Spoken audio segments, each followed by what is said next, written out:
letting her hair down. Melania changes her outfit and her do as she leaves Air Force One in a checked suit after a quick flight from Rome to Brussels. Melania Trump did a quick change while flying from Italy to Belgium on Air Force One on Wednesday afternoon. The 47-year-old First Lady left the Leonardo da Vinci-Fiumicino Airport in Rome wearing a sleeveless lace dress with her hair in a loose chignon, and when she landed in Brussels later that day, she had an entirely different outfit and hairstyle. Melania stepped off Air Force One at the Melsbroek Air Base in Steenokkerzeel in a blue and white checked suit that complemented President Donald Trump's navy and white striped tie. Her golden brown hair was left loose around her shoulders, and it was blowing in the wind as she and Trump waved at the top of the steps at Air Force One as they exited the plane.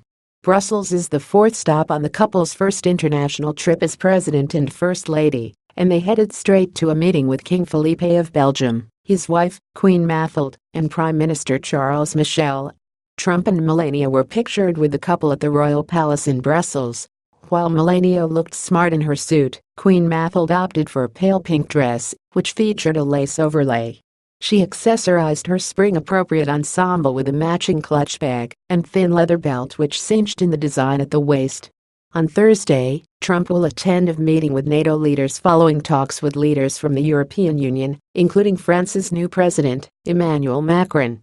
During Trump's meeting, Melania will join Macron's wife, Brigitte Macron, in a visit to a museum devoted to the works of Belgian surrealist painter René Magritte. The two First Ladies will be joined by the Belgian Prime Minister's partner, Amélie de Bédrangian, NATO Chief Jens Stoltenberg's wife, Ingrid Schulerud, and the country's Fine Arts Museum's chief, during their tour of the René Magritte Museum.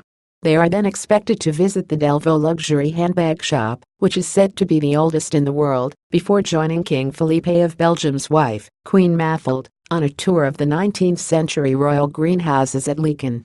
Earlier in the day, Melania visited the Vatican's Children's Hospital in Rome, where she met with patients, painted pictures with them, and took selfies. Melania spent time visiting with a group of young patients at the Bambino Gesù, Baby Jesus, pediatric hospital after she and her husband met with Pope Francis earlier at the Vatican. The First Lady also toured the hospital's cardiac intensive unit, as well as the recreation room, where she painted with children from 9 different countries, pausing to snap a series of selfies with them. She ended the visit by praying in the hospital chapel, while also pausing in front of a Madonna statue located outside of the hospital for a quiet moment of reflection. Having appeared relatively somber and straight-faced during her meeting with Pope Francis earlier in the day, Melania looked much more relaxed and happy as she sat down with the group of children at the hospital, some of whom presented her with artwork that they had made especially for her visit. One piece, which the First Lady happily held up for the cameras with a smile, read, "Welcome in Italia. Hi Melania. I want to talk for you." The multicolored creation also featured several hearts drawn in blue and pink. Melania looked totally at ease while sitting down and chatting with the young patients, at one point pausing to snap some selfies with them, and also offering one young child a kiss on the cheek and a hug. She also beamed with joy as she was presented with a bouquet of flowers by hospital staff, looking delighted with the token of appreciation offered to her during her visit. Before leaving, Melania penned a brief note in the guest book, writing, "Great visiting you. Stay strong and positive. Much love, Melania Trump."